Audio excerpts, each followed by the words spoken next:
So I've always considered myself something of a bit of a hopeless romantic, I guess. Chances are the people that I make this channel for, my target audience with this channel, if you're watching this, chances are you might be too.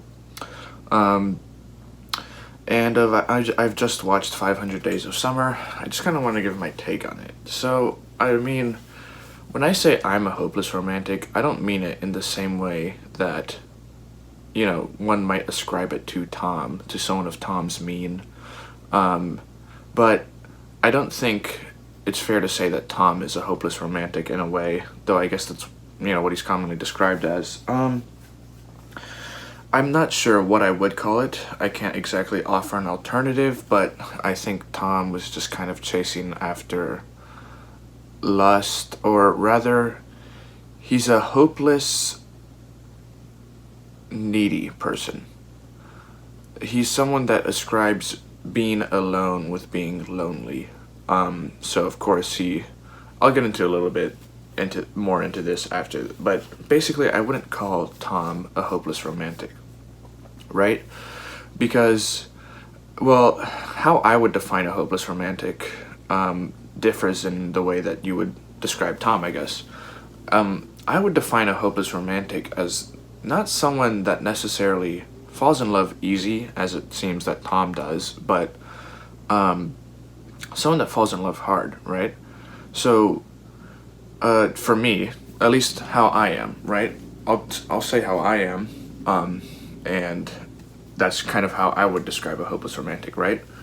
Me, I don't fall in love very easy, not at all. It's only happened twice, I think, in fact, and but when I do, it's very, very hard. I fall in love very hard, and that's kind of what I think, in essence, a hopeless romantic is, and it is hard for me to get over them for much longer than it would be for someone else, I think. And it's not exactly like I get over them. It's hard to describe it without going too impersonal, but because to me, Tom is just like, he kind of falls in love with this girl, just that to me it seems like the catalyst for what it starts it is like that she likes his same band, the same band that he does music. I'm kind of going to go into music later too more, but that's like in the elevator, right? That scene where she recognizes the music that he's listening to, and he does that, right? The reason that I hesitate to call him a hopeless romantic is that I consider myself a hopeless romantic, and personally, it would take a lot more than shared music taste for me to be like, oh, I'm in love with this girl. It would take a lot more. Like shared reading taste, which we'll also go into later. But, so, yeah. And in that way, I just don't think Tom is a hopeless romantic. I think he's just straight up hopeless. He's just lonely, and he just wants someone. And I'm going to talk about this in another video, not in this video, kind of like the problem with modern dating, and what I see the problem is, and what people chase after. So, anyways, just to get into my next point of the video, it's the music thing, right? And this is actually a lot more common than you would think it is. The whole music and dating thing. A lot of my friends that I've talked to that maybe have gone through a breakup, or they're just currently with a girl, and they're describing stuff that they like. Usually how it ends up going is they'll be describing their common interest, and the first thing they will say is music a lot of the time. And usually that's the strongest thing they have. Like, music is the first thing, and one of the only things, and one of the only strong connections. Which I think there is kind of a problem with, right? First of all, going back to my last video, everyone is an NPC. Like 95% of people are NPCs. Ergo, like 95% of people listen to the same music, right? So whenever one of my friends tells me, like, oh, we had shared music taste, like really a similar music taste, generally my next question would be like, oh, well, what kind of music do you like? And they'll name the most like prominent, band or artist or whoever's out today. And I'm like, okay, you can find 95% of the people you're talking to will have the same music taste. So I don't know what, I'm gonna be taking psych in the fall, so I'm not exactly sure but I would really be interested to know what it is it about music that people think is so special that they consider it like a similar interest, right? I mean, just thinking about it off the top of my head, I was thinking about this a little bit before I started recording, but what is it about music that we ascribe such a great importance to it? I do think music's important. I do think there is a certain melodious nature that music can give to our lives and give it, a good feeling. It can really describe you emotionally. But I do think there is a certain balance we need to keep when listening to music, which obviously Tom. Oh, okay. Yeah, it's coming to me now. All right. So I guess Tom is sort of the early 2000s equivalent. I think that's when the movie takes place, of a AirPods kid today. He does listen to music a lot. Like, he has his headphones on a lot. And people today, even more so prevalent today, a lot of people just wear their AirPods all day, right? So music is a pretty integral part of their lives. But I think it's sort of been destroyed to the point, man, this should really be a separate video, what's going on with music. Yeah, I think I'm going to do that. I'm going to make it a separate video. But end of the day, people listen to a lot of music, so they put a lot of importance on it, and I guess that's kind of what leads to it. People have similar music taste, and they think that that makes them like soulmates, right? Because when we think about it logically, about Tom's relationship, outside of music, I mean, even thinking about the fantasy version of it, right? Like the fantasy version of his relationship, not what was actually happening, but like the reality of what was happening.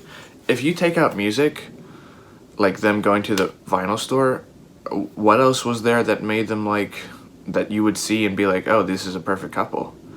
I mean, really nothing. Like, they didn't really seem to bond over movies. They watched the movies, but they didn't seem to like, oh, I love the filmmaking in this movie. I love the, like, they just kind of watched it together. There were two people watching the same movie. There weren't really like a couple watching a movie, right? So, and I mean, other than that, there was a lot of physical stuff, but you can't base a relationship off of physical. And I'll also make a video off of that, of why I think physical connection has been overrated in its importance, and why it actually needs to be preserved a lot more than it is. But yeah, I mean, really all Tom had to say was like, we like the same music taste, and today a lot of people are like, oh, we have the same music taste. Again, 95% of people listen to the same music. It's really not that special unless you listen to a very esoteric and like arcane type of music. For me, I would say like, I listen to a lot of alternative rock, but that's not really like super special. I'm trying to think of a genre like classical. Classical is really the only thing I can think of, like Beethoven, because most likely if you like classical music and you meet another girl that does, your chances will probably extend, your common interest will probably extend beyond that. You'll have similar interest in like classical stuff and Victorian era architecture or stuff like that, So really, I mean, like, unless you guys both like some really esoteric band, I mean, like, you could have someone that like freaking likes like okay, so this, like, just to take an example, right? Alternative rock. You could meet a girl that likes alternative rock who is like an office watching Starbucks binging girl, or you could meet like a girl that likes alternative rock that is like a, I don't know, punk rock girl, emo, like, I don't know. Point is, like, 95% of people like the same music today. Most of that falls into rap, Kanye, I don't know. So meeting a girl and thinking she's your soulmate based off of music taste has always been like not a thing for me. It's never been like something that I've observed in other people, and it's kind of a weak point to stand on, right? And funnily enough, I do think that reading taste, as I said earlier, would give you a better chance. And I was thinking this throughout the movie, right? Kind of thinking about the whole music thing. And funnily enough, the guy that Summer ends up marrying, well, they had similar reading taste. She was reading Dorian Gray, and it's, I mean, there you go. That's, because I think reading is different than music in a way, right? Music is now treated more as of a background activity. Wow, hold on, all these ideas are coming into my head. Yeah, so music's kind of like a background activity, but reading, you gotta be into it. Wow, this is really good. I'll have to make another video on this, but yeah. Kind of like why. So at the end of the day, like reading, if you find someone with common reading interest, now there you go. Now I think you've got something, right? You got similar book taste, you know, someone that also likes philosophy, someone that also likes the classics, someone that also likes religious text, maybe.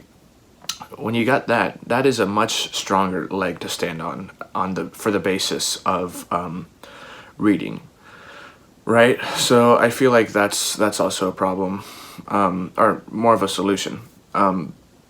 That, you know, when you similar reading tastes are much better as a point for a relationship than music taste. And you know, just more thoughts on this. So kind of like the whole thing with Summer getting over Tom quickly. She marries, and I think she marries this new guy in like what, like maybe 150 or so days. That's like 3-4 months maybe, when she didn't even want to be with Tom. So I do think, and this will kind of tie in, this will kind of be the end of my video. You know, I do think that there is something to be said about real love. I do believe in true love myself. I do believe it's out there, and you know, maybe not for everybody. And I'm going to keep it real. Like might not be for everybody. And I know what true love feels like to me, but I'll make another video about that. But it's not for everybody, and some people it is for. As you can see, it was for Summer, and you know, the harsh truth is that, like, sorry Tom, I mean, what, your common interest was music? That's really not going to take you far, you know? It's like, I don't think, just looking at it from an outside perspective, it was not a lot of strong foundation for him to lay a basis of like, oh, this is my soulmate, right? You know, or even their similar job was like greeting cards, really. But I do think there's a lot more case to be made for Autumn, where they have a similar job, but this job is architecture, right? And I've never been big into architecture myself, but I can see how it would provide a more stable basis for, like, you know, a relationship of shared interest, right? Greeting cards, really? What the hell is that? Greeting cards? That's like a product of the last, what, 50, 100 years or so? Like, there's nothing there. There's nothing special or deep about greeting cards. Architecture, however, it's like, you know, looking at the architecture of the olden days, you know, looking at architecture of old churches maybe, or like Victorian era architecture or Gothic era architecture of different countries, really. There's a lot more there that you can make into the basis of like a shared interest of like something like we both love, you know, talking about your different types of art. What are you going to talk about? Different types of greeting cards? Like, what's your favorite greeting card? No. It's really just not, you know, viable. So, yeah, I mean, but I do think at the end of the day, you shouldn't watch this movie and get upset. If you watched this movie and got upset and you thought that, you know, oh yeah, true love's not real, you're stupid. I'm just gonna give it to you blank. Like, you are stupid. Because there was no true love there. Again, music, really, that's all he has. So, this video thankfully provides a jumping point for a lot of other videos that I want to make, including, like, you know, physical intimacy and dating, you know, music and how we've kind of destroyed it, reading, you know, hopeless romanticism, what it feels like to be in love, what it feels like to get crushed by the person you love. So yeah, but at the end of the day, movie was pretty good, you know. I did like the movie. It was definitely an enjoyable watch. Yeah.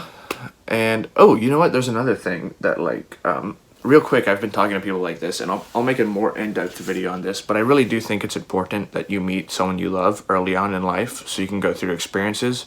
As you can see in this movie, 500 Days of Summer, that, you know, they kind of met at a point after college. Whatever, it's gonna be a whole separate video because this is something that I've wanted to expand on. But yeah, that's just my review of this movie. Hope you liked it, guys. Enjoy.